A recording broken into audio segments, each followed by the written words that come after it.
আমার গাছের নারকেল, কি সুন্দর নরম নরম নারকেল। এই নরম নারকেল দিয়ে পুলি পিঠা বানালে না হেভি টেস্ট হয়। এই যে নারকেলগুলো আমি দিয়ে দিচ্ছি। নমস্কার বন্ধুরা, কল্পনা রান্নাঘরে সবাইকে স্বাগত জানাই। আজকের মকর সংক্রান্তি তো সবাই তো জানো। এই মকর সংক্রান্তিতে আমাদের এখানে রাত্রে কারোর ঘরে ভাত হয় না, এই পিঠে হয়। তাহলে আজকের আমার বাড়িতেও পিঠে বানাবো। তাহলে বলি কি পিঠে বানাবো, তাই একটু আজকে দুধ পুলি পিঠে বানাবো। আমার ঘরেরই গাই দোয়া দুধ আছে, সেই দুধ পুলি পিঠে বানাবো। আমার দুধ পুলি পিঠেটা সবারই পছন্দ হয়, আমার বাড়ির লোকের সবারই পছন্দ হয়। তোমরা ভিডিওটা দেখতে থাকো কিভাবে দুধ পুলি পিঠেটা আমি বানাই। ভিডিওটা ভালো লাগলে একটা কমেন্ট, লাইক আর বন্ধুদের সঙ্গে শেয়ার করে দিবেন। চলো তাহলে শুরু করে দিই। এই যে আমি পুলি পিঠা বানানোর জন্য এই যে চালটা যে গুঁড়ো করে রেখেছিলাম, এই চালের গুঁড়োটাকে একটু হালকা করে ভাজবো। না ভাজলে চিটচিটে ভাবটা থাকবে না, তাই আমি উনুনটা ধরিয়ে দিই।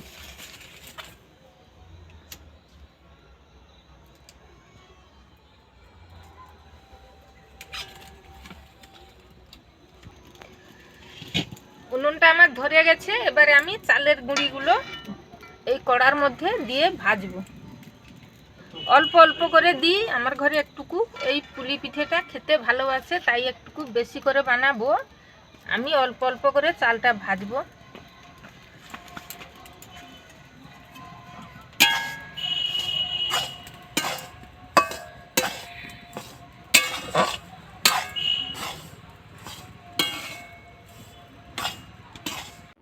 এই যে স্বাদ মতন লবণ দিয়ে দিলাম। লবণ না দিলে কোনো স্বাদই লাগবে না, যত বড় ভালো রান্না হোক না কেন লবণটাই দিতে হয়।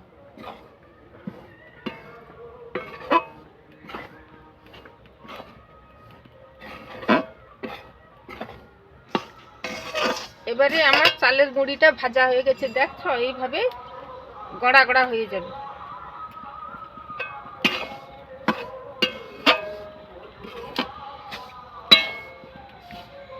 এবারে আমার চালের গুঁড়িটা ভাজা হয়ে গেছে। এবারে আমি এটাকে এই বেলার মধ্যে ঢেলে নেব।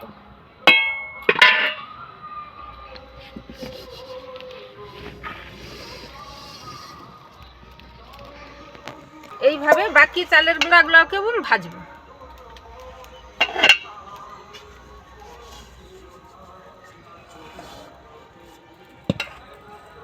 এবারে চালের গুঁড়োগুলো তো আমার ভাজা হয়ে গেছে।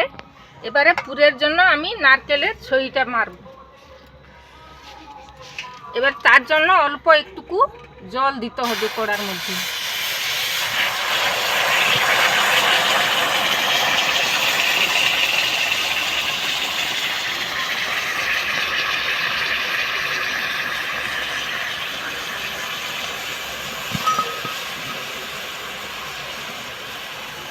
এর মধ্যে গুড় দিয়ে দেবো।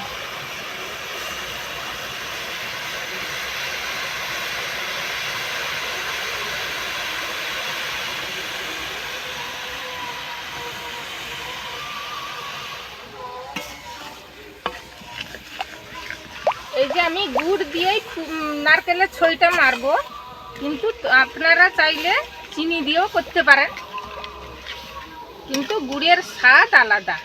এই শীতের গুড়টা সবচেয়ে ভালো লাগে। শীতকালে গুড় দিয়ে রুটি খেতেও ভালো লাগে।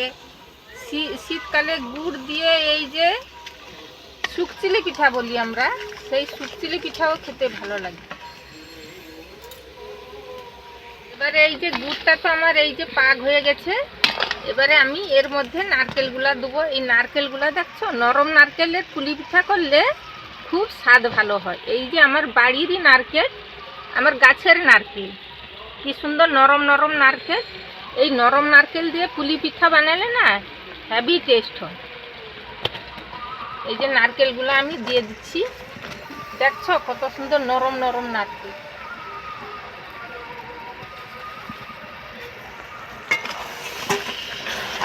গাছের নারকেল বলেই তো নরম নারকেলে করছি, কিন্তু আপনারা চাইলে গাছের নারকেল দিতে পারেন। কিনে নারকেল দিলে কি হয়, এই রকম নরম নারকেল তো আর পাবে না।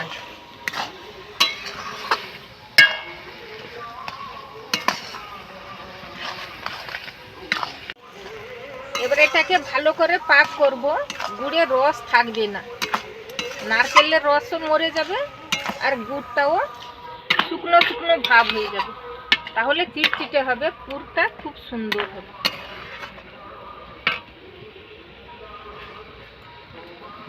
দেখছো বন্ধুরা কি সুন্দর রংটা হয়ে যাচ্ছে পরপর, আরো রসটা মরলে রংটা সুন্দর হয়ে যাবে, একবারে লাল টকটক করে। দেখছো এই নরম নারকেল তো, এই জন্য রসটা বেশি বার হচ্ছে।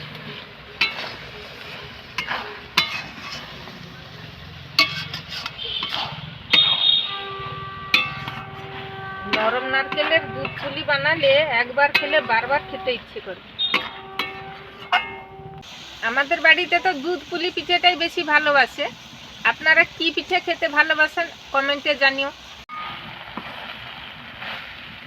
এবারে নারকেলের পুরটা আমার বানানো হয়ে গেছে, দেখছো বন্ধুরা এইভাবে চিটচিট করছে, এই যে হয়ে গেছে, রংটাও দেখছো কি সুন্দর রং হয়েছে। এবারে হয়ে গেছে, এবারে এটাকে আমি নামিয়ে নেব।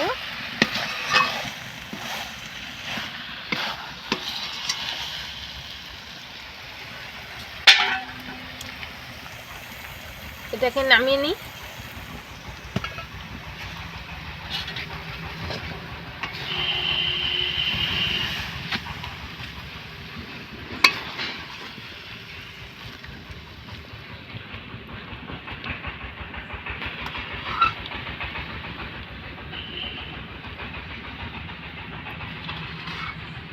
দেখছো বন্ধুরা কি সুন্দর কালারটা হয়েছে, দেখছো গুড় দিয়ে করলেই তো তার কালার আলাদা হবে, রংটাই আলাদা হবে, খুব সুন্দর লাল টকটকে হবে।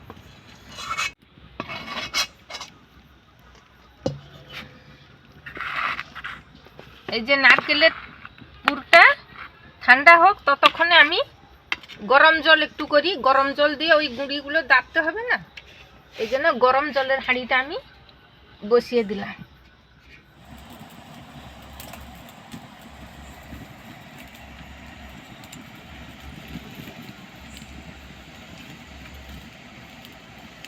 জলটা তো গরম হয়েই গেছে, এবার আমি চালের গুঁড়িগুলো দাববো।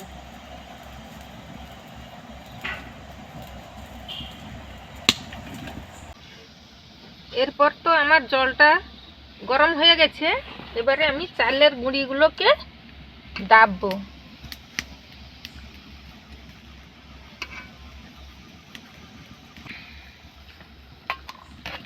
এই যে গরম জলটা এর মধ্যে দিয়ে মাখাতে হবে, মাখিয়ে তারপরে দাববো, অল্প অল্প করে জল দিতে হবে।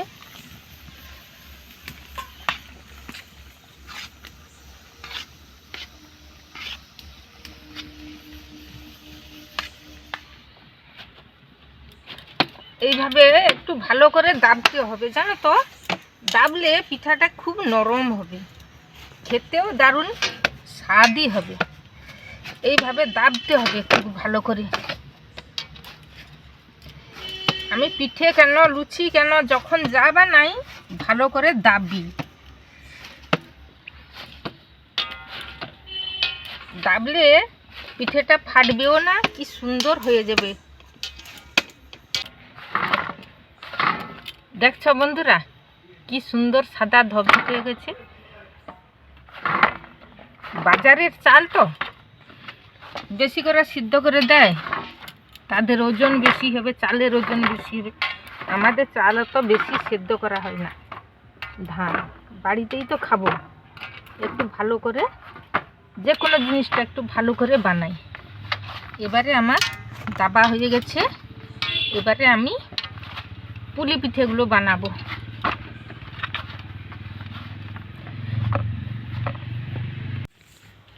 এই যে হাতের মধ্যে একটুকু তেল নিয়ে নেবেন, তাহলে হাতে আর জড়বে না।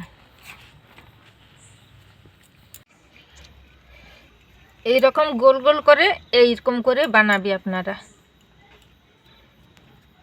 আমি কিভাবে বানাই ভিডিওটা প্রথম থেকে শেষ অবধি দেখতে থাকো।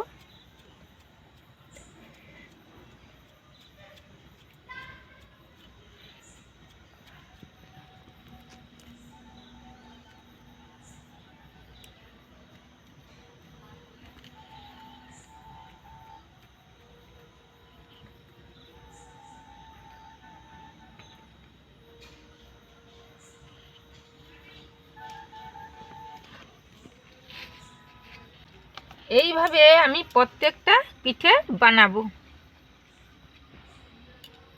এইভাবে আমি প্রত্যেকটা পিঠে বানাবো, আপনারা দেখতে থাকুন।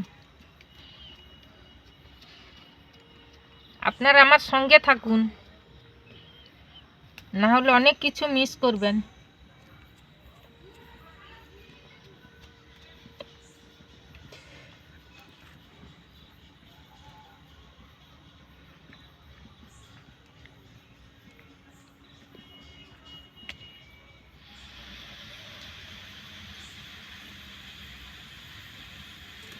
বন্ধুরা, এই পিঠেগুলো তো আমার বানানো হয়ে গেছে।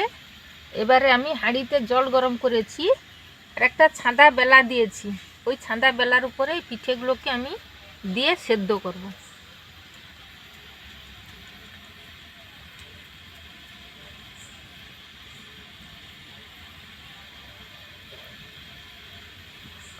আজকে দুধ পুলিটাকে কিভাবে বানাই আর কি, আপনারা দেখতে থাকুন। বাড়িতে অবশ্যই বানিয়ে খেও।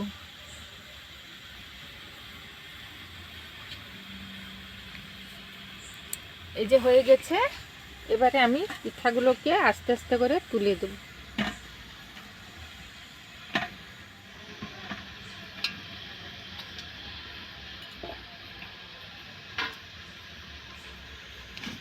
এর মধ্যে একটা ঢাকা দিয়ে দেব, 10 মিনিট মতো সেদ্ধ হয়ে যাবে পিঠেটা।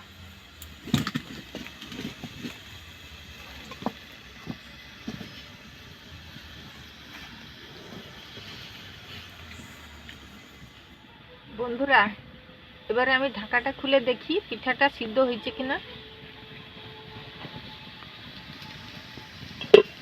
মনে হয় হয়ে গেছে, হয়ে গেছে বন্ধুরা। এবারে এর মধ্যে একটুকু 1 বাটি মতন জল দিয়ে দেবো, দিলে পিঠাটা ছেড়ে ছেড়ে যাবে।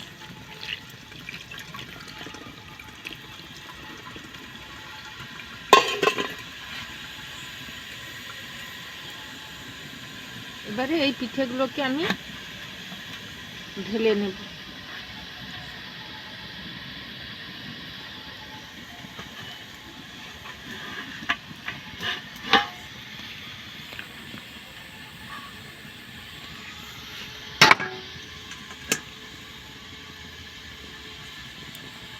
দেখছো বন্ধুরা কি সুন্দর পিঠেগুলো হয়ে গেছে। এবারে আমি মালাইয়ের জন্য দুধটা গরম করব। আমার ঘরেরই দুধ, সব কিছু আমার ঘরে।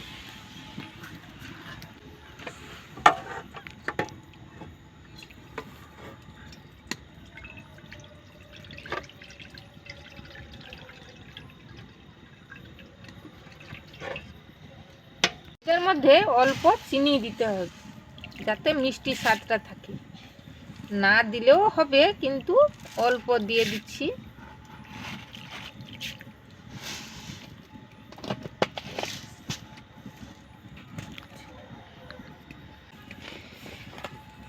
এই দুধটাকে ভালো করে একটু ফুটাতে হবে, জানো, ফুটে ফুটে একটু গাঢ় করতে হবে, তাহলে এই পুলি পিঠেটা খুব দারুণ লাগবে, খেতে খুবই ভালো লাগবে।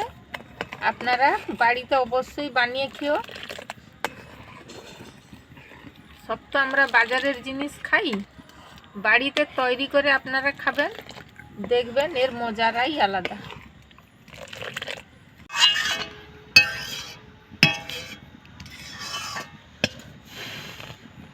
এবারে দুধটা তো বেশ ঘন হয়ে ফুটে গেছে। এবারে এর মধ্যে আমি পিঠেগুলো দিয়ে দেব।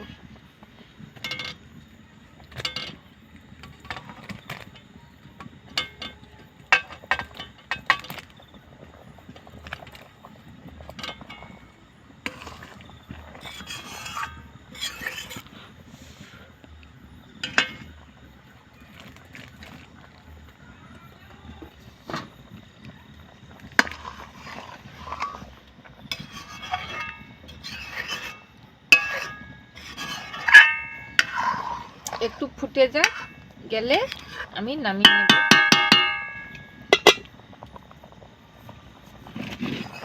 এই যে পিঠেটা আমার হয়ে গেছে বন্ধুরা, এই দুধটা দেখছো কত গাঢ় হয়ে গেছে। এবারে আমি এটাকে নামিয়ে নেব।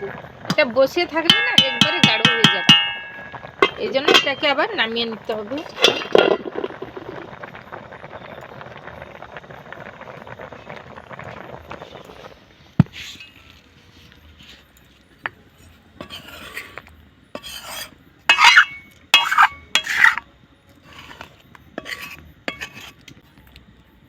দেখছো বন্ধুরা কি সুন্দর হয়ে গেছে দুধ পুলিটা।